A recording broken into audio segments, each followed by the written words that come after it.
Kaibigan, isa ka rin ba sa mga kasari natin na namomroblema at nag-aalala dahil kaunti lang yung mga customers na bumibili sa iyong tindahan?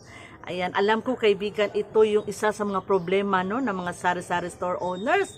Lalo na ngayon kaibigan na marami na ang tinda nagsulputan, no?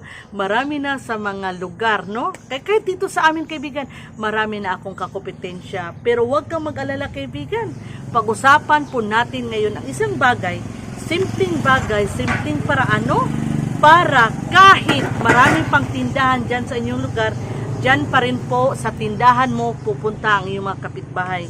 Pag ginagawa mo ang bagay na ito kaibigan, natitiyak ko, pupuntahan ka, dudumugin ka ng mga customers. This is based on my personal experience kaibigan sa aking 23 years na pagtitinda. At hindi lang ako, no? Nakikita ko sa ibang tindahan at nakabasa ako sa mga Facebook videos sa aking pinupuntahan. Ito rin po ang ginagawa nila. Kaya dumami ang kanilang mga customers. Kaya naman, naisipan ko na gawan ito ng video, gawan ito ng vlog. Para ikaw kaibigan, kung hindi mo pa ginagawa ito, ay matik na gawin mo na yun, no? Gawin mo na ang bagay na ito, ang paraan na ito.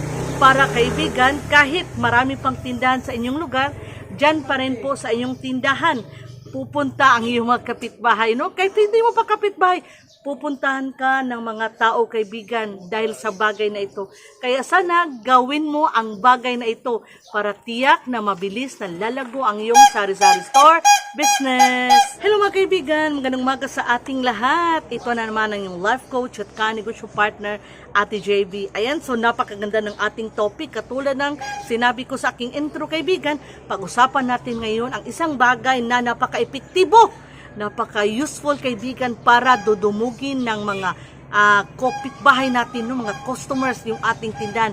Dadami yung customers natin at eventually magiging suki natin pag ang bagay na ito ay ginagawa mo bilang isang sari-sari store business owners.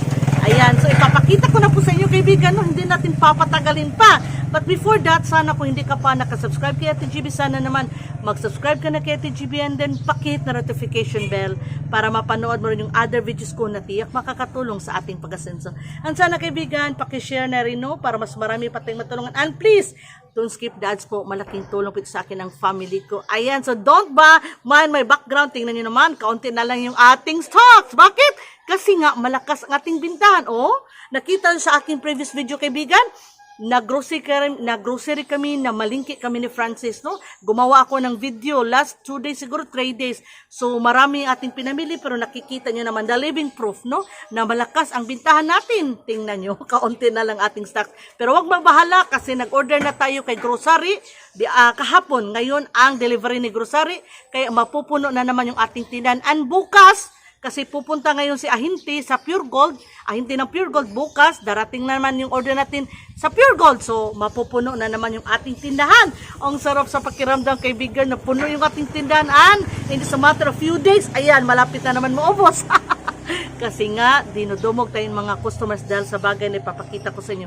Kaya tapusin mo ang video hanggang dulo. Okay, tapusin mo talagang video ito hanggang dulo dahil makakatulong po ito para tiyak lalago ang iyong sari-sari store business. Ayan mga kaibigan, no, meron na naman tayong customer, si Ate Clemen. Ayan, meron tayong mga customers sa labas. Marami ang kanilang binili. Basta si Ate Clemen mag-grocery, paldo, daghan kay paliton. Tama ti ha? Ayan mga kaibigan, no? So malayo ang bahay ni ate, pero dito siya bumibili kasi naman po halos kompleto ang tindahan ni Ate JB. Ayan, ikaw kaibigan, no? Kompleto bang tindahan mo? Ayan. So dapat talaga kaibigan ganito. O tingnan nyo. Si ate ay nakabili siya ng 200 plus. Ayan. So masaya tayo kaibigan. 300 plus. Oh, plus isang kahan ng Mighty 185. So 385 ang nabayaran ng ating suki, no? Isang customer si Ate Clemen, 185 pesos po. 200 na te. Dahil man tong ganyang Mighty 185, so 385 pesos. So malayo pa ang bahay ni Ate. Andoon po, no? Init pa jud kaayo. Wala ka nagpayong te. Salamat. So dito siya bumibili kaibigan kasi kahit malayo, no. Ayan si Jeffrey. Hello, magang maaga. Tingnan nyo. Nagtanghalian siya ng Red Horse. Pagbugnaw. Ayan, so meron tayong mga customer kaibigan. Actually, hindi po talaga malapit ang bahay si Jeffrey, ang bahay doon. Sa Tikliman, mas malayo ang bahay nila. Pero dito sila bumibili. Kasi yung ating Red Horse, mura po. Mas mura ng 10 or 5 pesos sa ibang tindahan. At si Ate Klimi naman, dito siya bumibili. Aside from mura, halos kumplito or kumplito talaga ng stocks yung ating tindahan. Ayan, so may 2 or 3 tindahan doon. Malapit sa kanila, pero dito pa rin sila bumibili. Ito yung palagi ko sinasabi sa inyo kaibigan. Kung gusto nyong dumami yung mga customers mo, mga suki mo, dapat kumplituhin talaga ng mga paninda, no? Ng stocks yung ating tindahan. Yung iba kong mga stocks, tingnan nyo, no? Hindi na sila ma-display sa harapan. Puno na kasi yung harapan. Salamat, salamat. So meron pa tayong ganito kaibigan, oh. Ayan, puno rin yung aking ano, ang nasa ilalim pala yung aking frozen food. Ito mga frozen food, oh, nakapaskil yung presyo. Nasa ilalim ng freezer. So dapat talaga, hello Frances. Oy, busy. Galit ka Frances? Mainit ang ulo. Sabi niya, gusto niya matulog kaibigan. Mamaya na, nagluluto pa si Ate JB, no? Ayun kaibigan, so sabang si Francis na nagbabantay, shout out sa ating mga isda. Nagluluto nga po pala ako ngayon kaibigan ng bola-bola pork meatballs. Papakita ko po sa inyo. Ayan. Ito po yung ang pork meatballs ni Ate JB. Ayan, habang si Francis ang nagbabantay ng tindahan. Ayan. Bola-bola. Yan, mainit. Ayan, so ito yung ginagawa namin kaibigan. Nagtutulungan talaga kami sa pag-manage naming maliit na negosyo. So kanina kaibigan, nag-grocery po kami sa O-Save. Bago po yung O-Save, no? Bago lang siya na maliit na supermarket sa place namin. Ito yung nabili namin sa O-Save. At isang box doon, kaibigan. Pero hindi save ang... Sabi ni Francis, O-Save ang pangalan pero hindi save. And kaibigan, ayaw niya sa O-Save kaibigan kasi ikaw yung walang bagger doon kaibigan, no? Ay, shout out O-Save. Mary Mart. Ano yun? So, O-Save Mart. Ayan, para siyang maliit na supermarket kaibigan. Pero ikaw yung ikaw ang maglalagay sa loob, walang bagger. Ikaw pa magdadalang eco bag or kahit anong lalagyan. So, meron silang bulsita kaibigan, yung paper bag, tag 2 pesos. Meron silang free karton, ikaw maglagay. Kaya ito si Francis, ayaw niya pero walang magagawa, no? Kasi yung mga big supermarket, malayo. Itong O-Save, malapit lang sa place namin, walking distance. Pag maliit lang yung aming kulang sa amin, katulad nito, kaunti lang kulang, sa O-Save kami. Pero pag marami talaga, sa Pure Gold, sa grocery, sa Gaisano Fiesta mo, sa Gaisano Metro, doon kami kaibigan. Ayan. So ngayon, nagdi-display siya ng mga paninda. Ayan.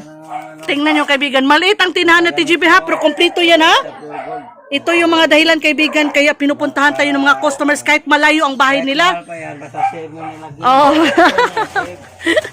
Actually marami mga tindahan dito. Doon kaibigan, mga 7 tindahan. Doon may 2 siguro. Doon marami, hello. Yung pinsan ko 6, nakapalit.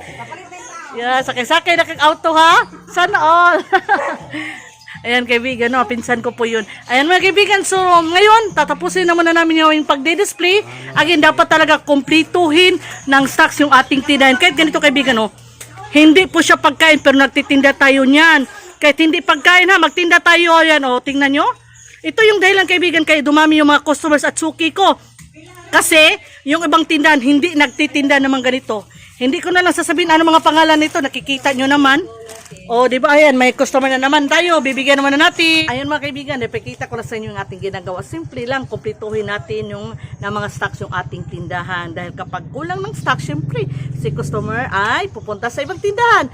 Pero pag kumplito, sasabihin pa. Yan, ipagsasabi ka ni customer sa ibang mga tao, sa iyong mga kapitbahay, doon ka pupunta sa tindahan ni Ate JB. Kumplito, lahat ng hanapin mo meron. Ayan o, di ba? Magugustuhan ni customer pag kumplito ng stock sa iyong tindahan. Kahit malayo ang bahay nila, kahit may mga tindahan pa sa place nila, no, malapit. Yung mga kapitbahay mo na may malapit na tindahan sa bahay nila, dyan pa rin po pupunta at bibili sa yung tindahan. pagkumpleto ng stocks. Ayaw kasi ni customer na meron ka nito, tapos yung ibang hanapin niya sa kabilang tindahan niya bibilin. Ayaw nila noon. So, dapat one shop at a time. No, one shop at a time. Kumpleto dapat ang yung tindahan, kaibigan, para mabilis nalalagko yung sari-sari store business. And thank you so much, kaibigan. Tinapos nyo po ang dulo yung aking video. Lagi lang natin tanong, lagi ko sinasabi, hindi mahirap, hindi imposible na masinso ang buhay natin. Basta masipag tayo, madiskarte tayo, may tamang disiplina sa sarili. And of course, we have God in our life. Tiyak kasinso ang buhay natin, kaibigan, tiwala lang. Ang thank you so much sa iyong pagmamahal kay Ate GB. I also love you guys. Thank you so much. God bless.